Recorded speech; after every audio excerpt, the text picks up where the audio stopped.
You're watching Stallion True Crime TV, where real cases meet dark minds. I'm your narrator, and today's story is one that twists the line between genius and evil.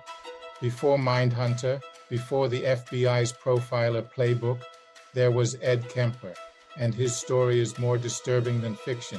He helped the FBI catch serial killers while being Ed Kemper's chilling genius. He was 6'9", a towering intellect, a trusted source in the FBI's hunt for America's most twisted minds. But what the Bureau didn't realize was that the monster they were studying was sitting right across the table. This is the chilling paradox of Ed Kemper, the serial killer who helped catch serial killers. Born in 1948 in Burbank, California, Edmund Emil Kemper III didn't have an ordinary childhood. From a young age, he was fascinated by death. He decapitated his sister's dolls. He fantasized about killing.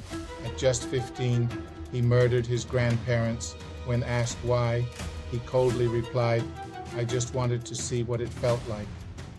Instead of prison, Kemper was sent to a state mental hospital.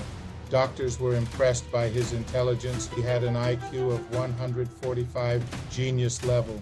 Over time, he learned to manipulate them. He played the role of a model patient, and in 1969, at just 21 years old, Ed Kemper was declared rehabilitated and released back into society. But freedom turned fatal between 1972 and 1973. Kemper picked up young female hitchhikers along California's coastal highways. He was polite, calm, intelligent, someone you wouldn't fear. But once the car doors locked from the inside, his true self emerged. He became known as the co-ed killer. Over the course of a year, he brutally murdered at least 10 people, including his own mother and her best friend. He dismembered bodies, performed unspeakable acts, and buried heads in his backyard. And yet, he blended in.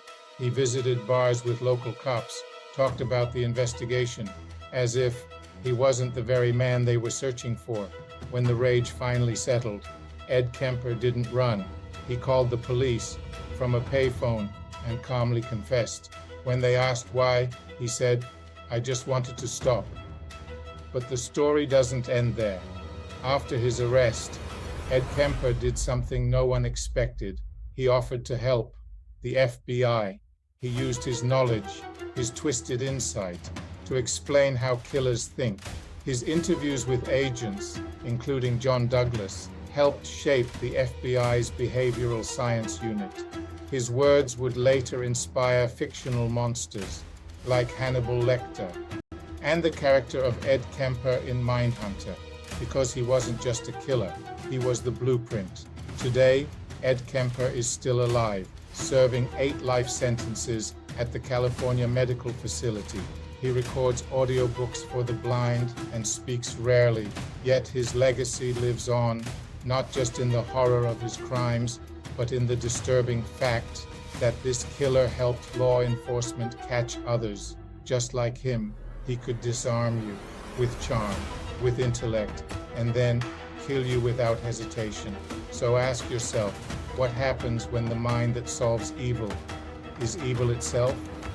If this story chilled you to the core, subscribe to Stallion True Crime TV, where we expose the darkest minds behind the world's most haunting crimes.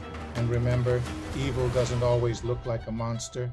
Sometimes it wears a smile. If Ed Kemper's chilling mind left you speechless, hit that like button, subscribe, and turn on the bell, because we're just getting started. Until next time, stay curious, stay cautious, and stay safe.